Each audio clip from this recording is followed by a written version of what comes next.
What's up, y'all? Hope y'all are doing well. So this one's different. I'm just sitting down as I wrote a long ass Twitter article, and it's a little bit more meaty, so I need to look at the notes. And today's topic is regarding the top 5 must-target demographics to survive the AI revolution in 2026. So after the big February 2026 update, there's been a major noticeable shift in different demographics to best target for optimal performance of your company long term to align with the new AI revolution and everything.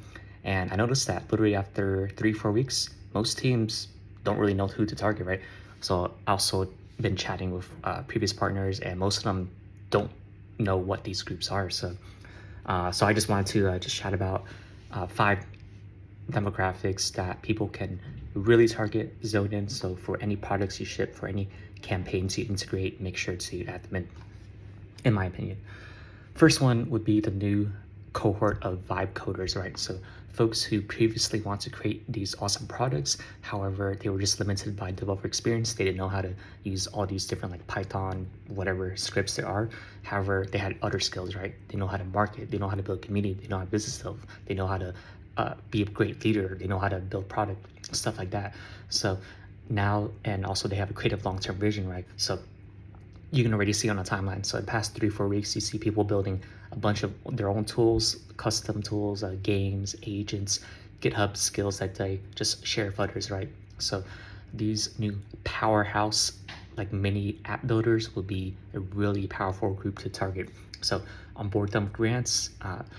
So social amplification, resources, networking, anything you can do to support them. So off the top of my mind, 3 levels.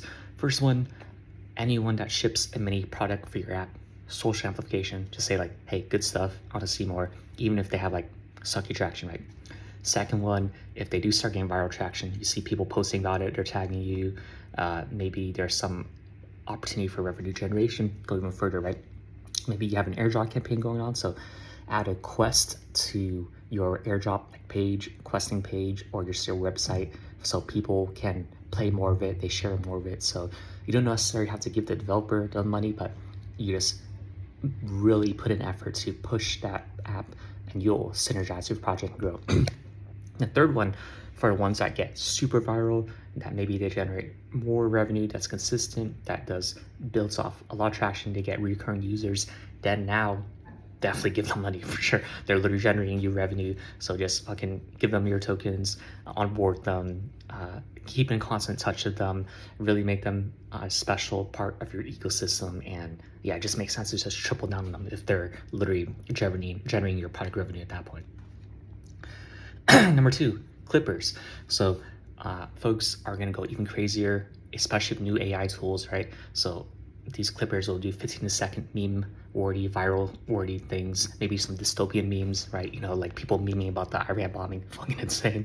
So clippers across like YouTube, TikTok, X, Twitter, Instagram, Facebook, Reddit, etc. Right? So the power in these folks is that they're shooting so many shots for you, right? They If you onboard them correctly, they'll probably do 1 to 2, 3, maybe up to 5 clips of your project daily. And if you keep posting about it, maybe 1 or 2 of them might go viral every week, and then people start noticing your brand. They'll want to follow it. They want to see what's going on. So this will be one of the most powerful onboarding methods. So for any ambassador UGC programs, definitely implement them. Number 3, niche global KOLs, right? So the ones that dominate the region, whether they're like Japanese, whether they're USA, Europe, Africa, Indian, etc. They usually have their own group chat, maybe Discord, Telegram, announcement channel that people closely follow. Maybe they have their own YouTube, niche YouTube, or TikTok, etc.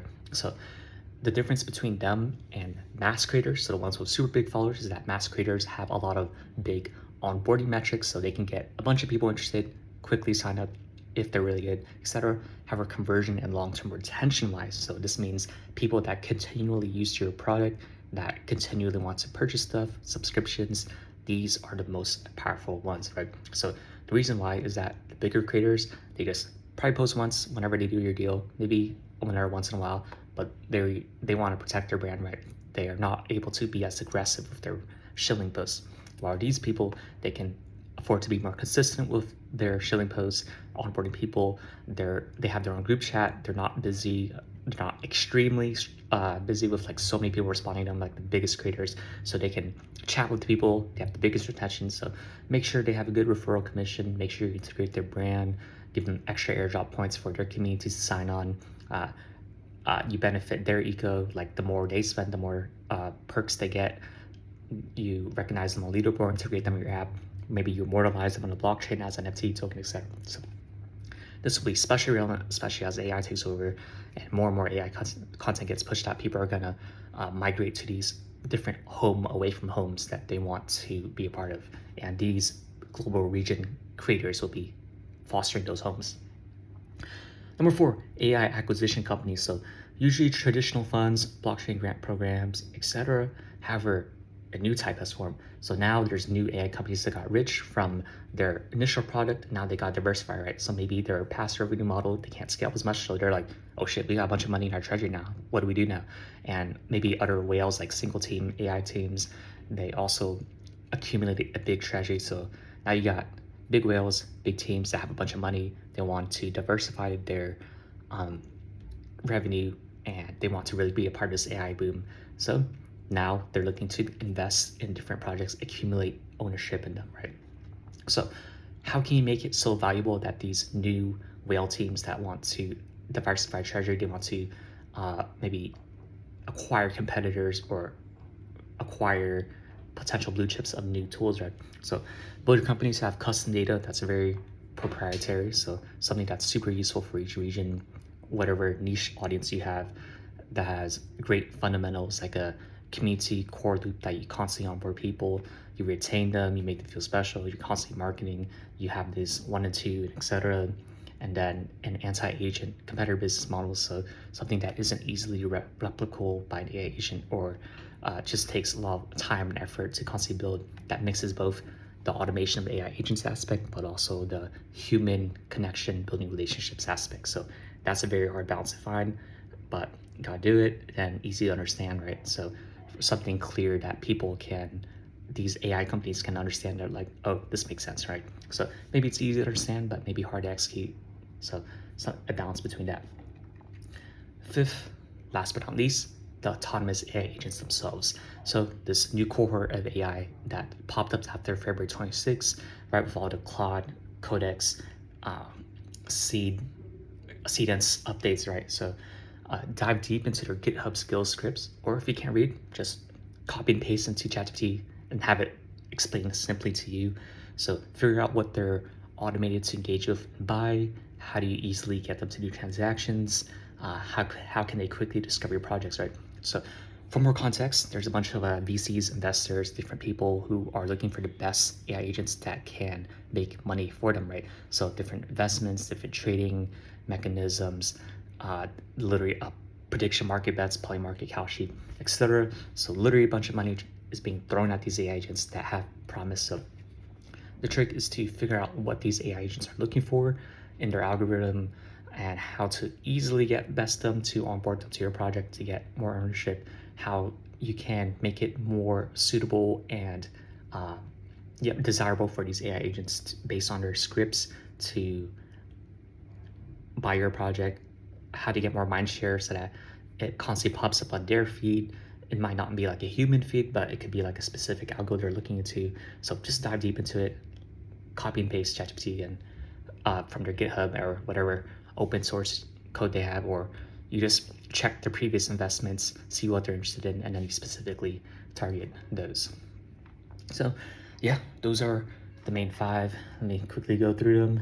The new generation of vibe coders this year, the new generation of clippers that are hyper augmented by AI, these niche global KOLs that become even more important after AI agents continue to take over, these new AI acquisition companies that were previously AI companies themselves, or got rich from the AI investments, etc., like probably 1 or 2 people, or like a investment syndicate. And 5th, the autonomous AI agents themselves. So yeah, super meaty video.